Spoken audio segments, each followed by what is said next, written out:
Buenas tardes, compañeros y doctora. El día de hoy, mi compañera Velázquez Gómez Mariana Lisset y su servidora Gobea Velázquez Dulce Naomi, de la carrera de médico cirujano en la asignatura Nutrición Clínica del grupo 3049, les vamos a presentar un artículo que trata sobre el microbioma humano.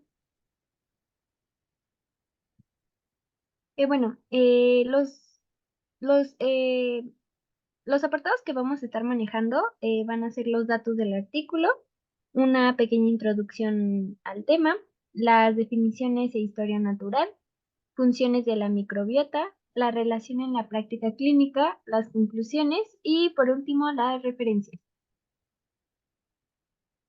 Bien, el artículo que ya les había mencionado, pues tiene como título Microbioma humano.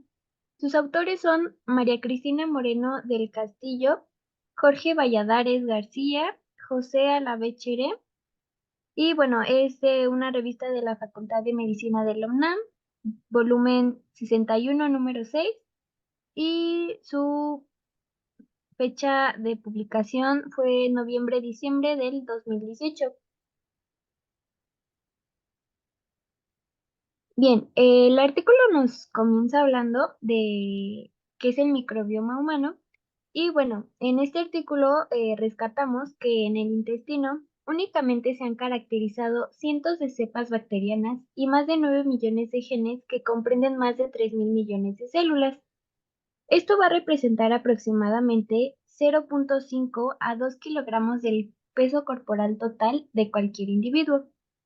La misma diversidad a la que se le implican muchas enfermedades van a incluir esta esfera gastrointestinal, neurológica, enfermedades autoinmunes y antiinflamatorias.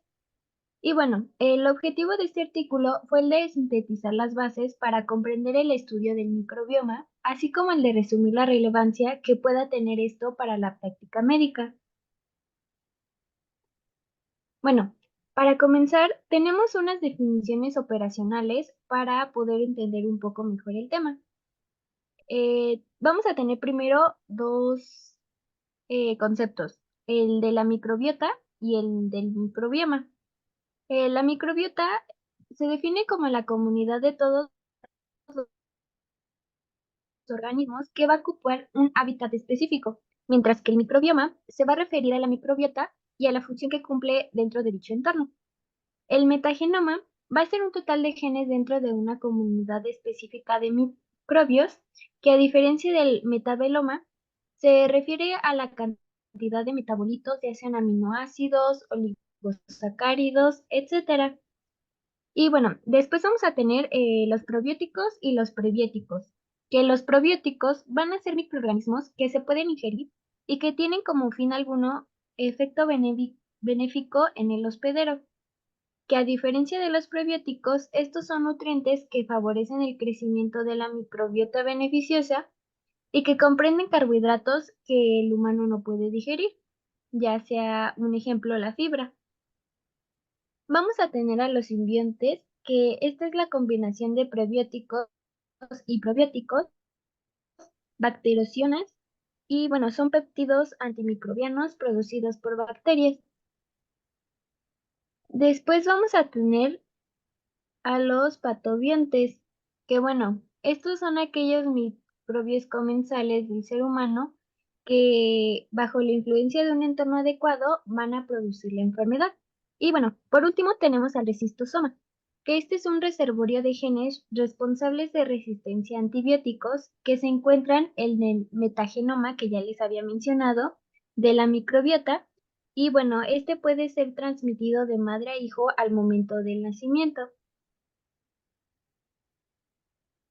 Después vamos a tener las funciones de la microbiota, que bueno, en primer lugar vamos a tener las endocrinas, que bueno, estas se van a llevar a cabo a través de la producción de moléculas señalizadoras que pueden afectar la función hormonal y la sensibilidad a la insulina.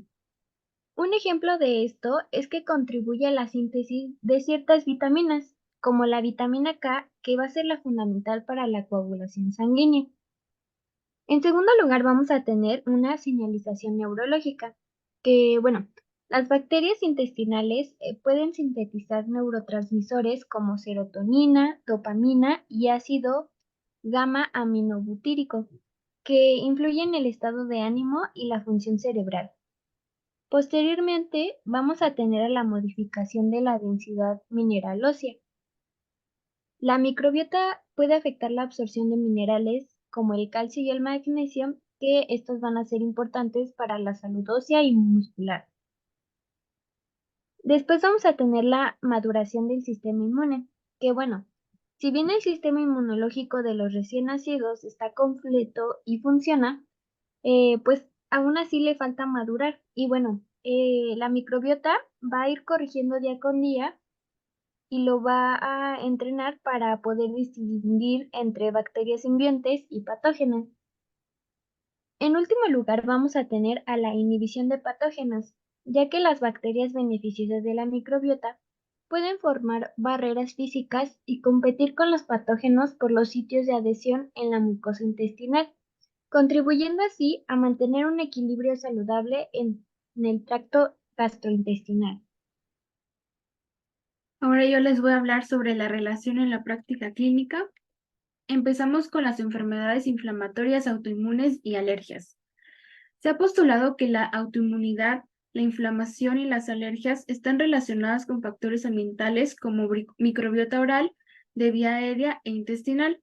Este fenómeno puede explicarse por la pérdida de la tolerancia inmunológica ante la presencia de bacterias, pero también por su producción de metabolitos con propiedades inmunomoduladoras. Por ejemplo, algunos estudios sugieren que en la artritis reumatoide está altamente asociada por la presencia de la bacteria Porphyromonas gingivalis, mientras que en el lupus eritematoso sistémico, las manifestaciones clínicas pueden estar influenciadas por el tipo de microbiota y las fluctuaciones de la misma puede llevar a brotes. Seguimos con enfermedad cardiovascular y obesidad. En la enfermedad cardiovascular, la dieta y el grado de actividad física son capaces de modificar la producción de metabolitos que participan en la etiopatogenia de la enfermedad cardiovascular. Existen tres metabolitos correlacionados a la insaturación y progresión de la enfermedad cardiovascular.